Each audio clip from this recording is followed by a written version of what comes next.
I'm going to be demonstrating how to snip paper while you're at a wall.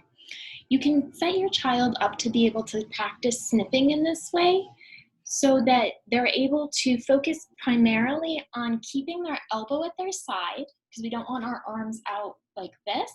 When we're cutting, we want our elbows at our sides. Our shoulders should be pretty relaxed, and our elbows should be right in about this range, right about 90 degrees of flexion or a little bit above.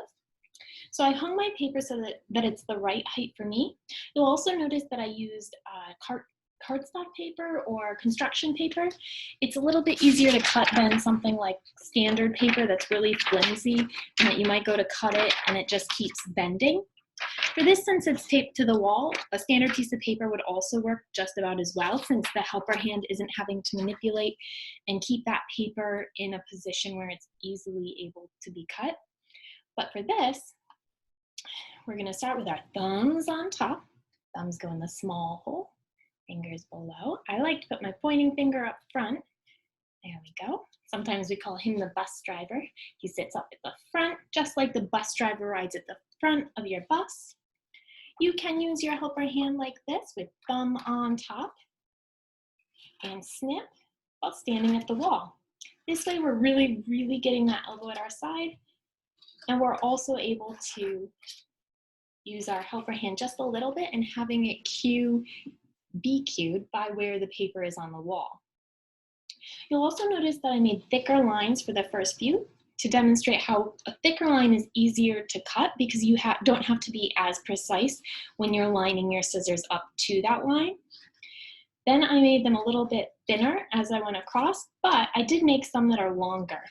Once your child is able to snip along a paper, just add snips.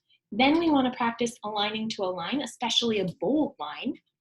And then we progress from there to start aligning to the line and advancing our scissors forward, opening and shutting them.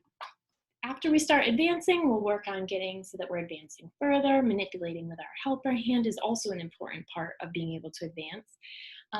That's under the bilateral skills, using both hands together for tasks.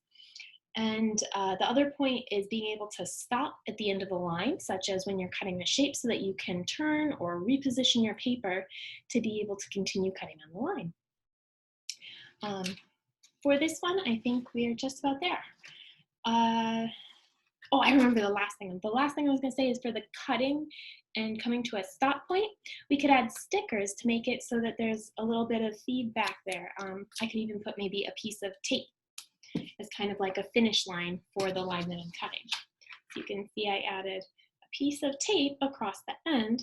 So then when I'm cutting, oh, my wrist is not in the best position. I get a little bit of feedback because the paper is even thicker there, and that gives a bit of biofeedback to cue my body that I am at the end point, in addition to that visual. And that is it for this one.